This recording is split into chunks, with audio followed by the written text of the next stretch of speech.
Welcome back to another reading and correcting of Clemson by me, Kinder, the Tiger Writes, and Ty, the Tiger Supervisor. Today, we are doing Chapter 9. The shuttle was crowded to the point that people standing were pressed against each other. Fortunately, that was where Alex was stuck, between a woman who needed to see a doctor about her weight and a man who needed a bath. And to make matters worse, one of the corner of the case containing the defender was digging into his leg, but he didn't complain. As much as his leg hurt, after an hour of this, the shuttle hadn't cost him anything, so no Heidi had been involved in boarding. Pursuers had no way of knowing who was on it. A dozen public shuttles went from the port to the station, all of them free. They were paid for by the smaller passenger ships who couldn't afford to have their own dedicated shuttle ferrying passengers back and forth. They were slow, always crowded, dirty, smelly. Pick one of any adjective for a place you'd rather not be in, and it fit.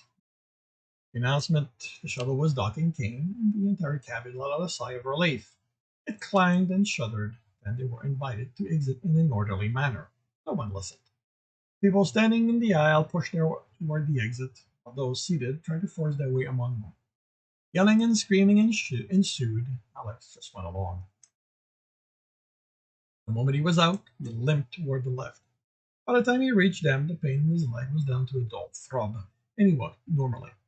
He got in, found himself packed again, but this time had enough foresight to put the case between his legs.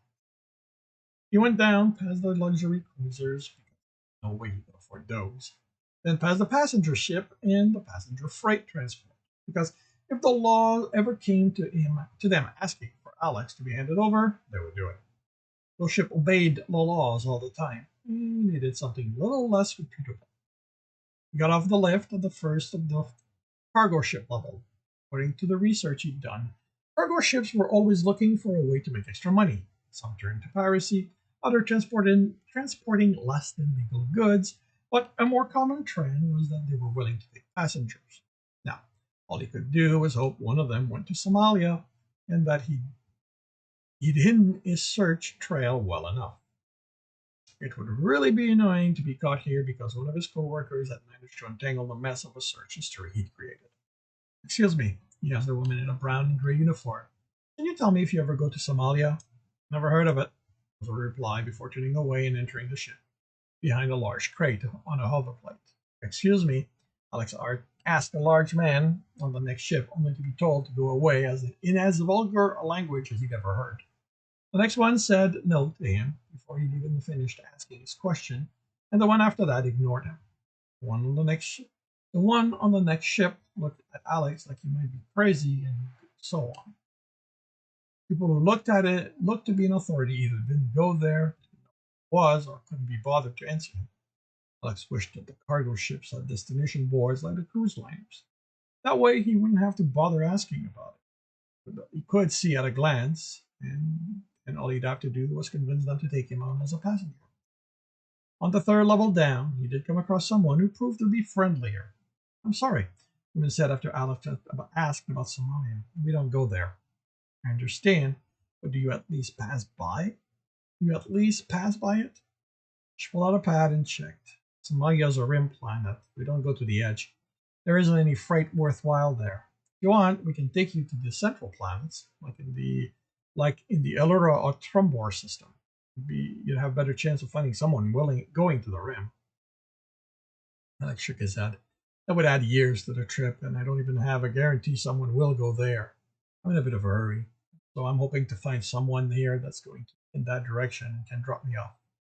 Sorry, but even if we did fly by, we'd have to get the crew out of cryo to maneuver the ship and drop you off. We only stop at our scheduled destination. Working crew is expensive, not to mention the delay having to stop and get back up to speed causes. We're talking weeks.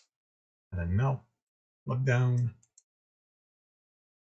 at the line of docks. At a glance, of the 20 you could see, 10 looked occupied. Would it be the same with all of them? Would he have no choice but to go to a planet that acted as a central transportation hub and hope to find a ship going to Somalia? How much would you charge to take me to Thumbor? To Thumbor? I don't know. I'd have to check with the captain. She's the one who makes those decisions. Alex nodded and stepped aside as a truck pulled in close and turned to head to the next ship, but she called to him. Don't go anywhere, just give me a minute. She looked over the manifest, checked in the truck, made a note, then called to the ship. As more crew exited through the opening dock door, she motioned for Alex to join her. You said you're in a hurry. I do know of one ship that stops at Somalia. Which one? Alex asked quickly. Slow down. There's something you need to know about it first. There are rumors surrounding it. Might not be the safest ship to be on, if you know what I mean. Alex shook his head. People say they're actually pirates.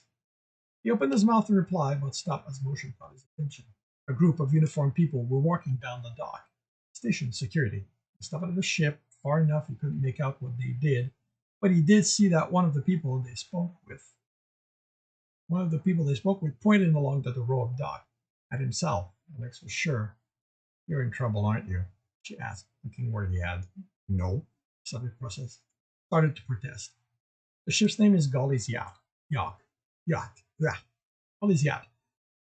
They're docked level 3 level below us. That's level 18. For the captain, no one else about getting passengers. A bank of lift further down the road. Thanks. Just be careful. It isn't because he'll take you on that you'll be safe. I promise you that he won't turn you over. Alex hurried away, thinking that for someone who had only heard people talk, she seemed to know a lot about that captain. Alex felt like he'd stepped into a different world when he got off the lift. Gone was the paneling on the wall, struts and exposed cables were decorations here. Struts and exposed cables were the decorations, plural, here. Sparks flew from here and there. Truck honked as he rushed by it, pulling a series of hover plates strung together, each carrying crates. Instead of conversing amicably, the people we saw were arguing and screaming at each other. Couldn't shake the feeling the station knew exactly what kind of ships these were, and had grouped them together in the worst part of the station in hopes they'd shoot and kill each other. None of the ships had boards giving their names, so Alex had to approach someone to get direction. He avoided the first two because they were armed, and looked at him like they wondered how much they could get for his individual parts. The third ship had a woman screaming at people hand-carrying boxes out of the ship. Excuse me, can you tell me where the Golly's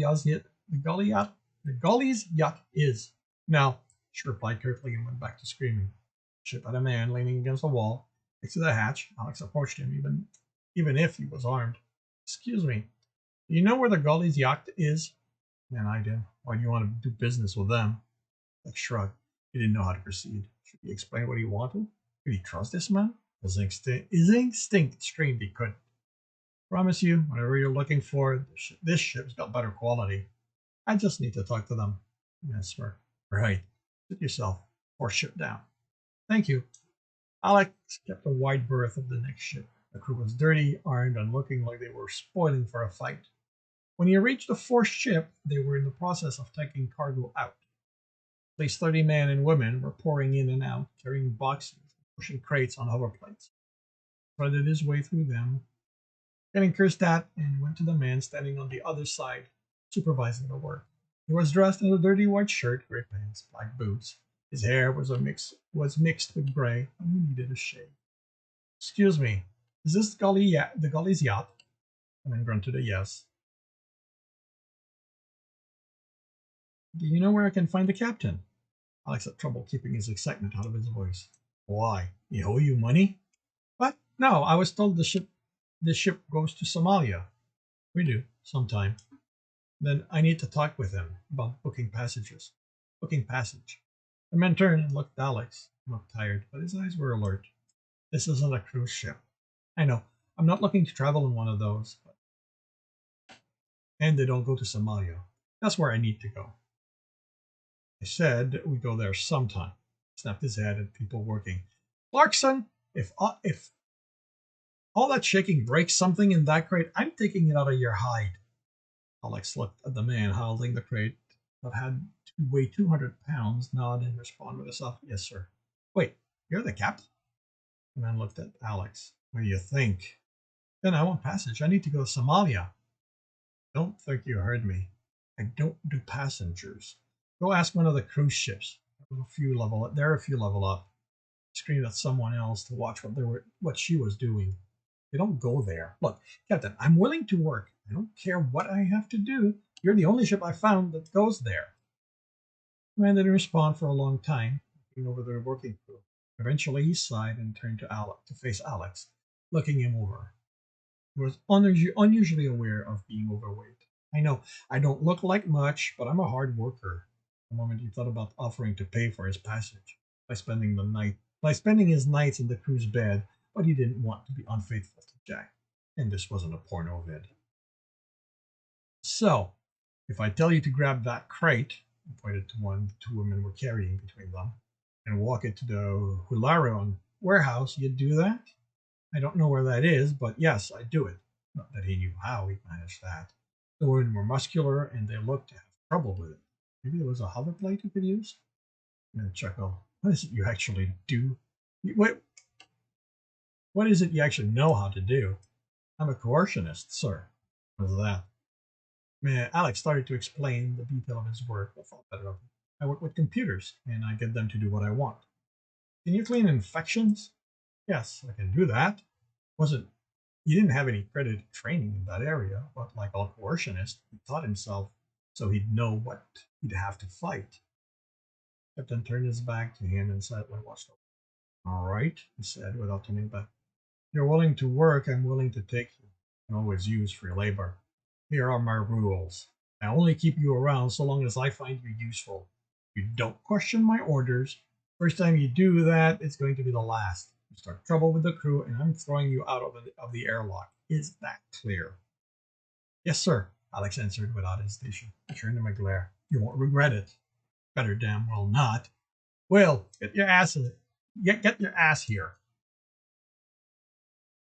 Alex couldn't stop smiling as a man a few years younger than he was handed his box to someone else and joined them. Alex couldn't tell what color the man's canvas pants and shirt had originally been, but now they were a dirty brown with sweat and other kind of stain. He was shorter than Alex by a few inches, with matted black hair that went down to his shoulder, like everyone else moving crate. Like everyone else moving crate was, and like everyone else moving crate was muscular. Well, this is looked at Alex. Alexander Crimson. That's Crimson. He's your cabin mate from now on. It's your job to make sure he fits in with the crew. Well nodded. Good thing, sir. The cargo? Let the rest deal with that. You start your babysitting duties now. Sure thing. Will offered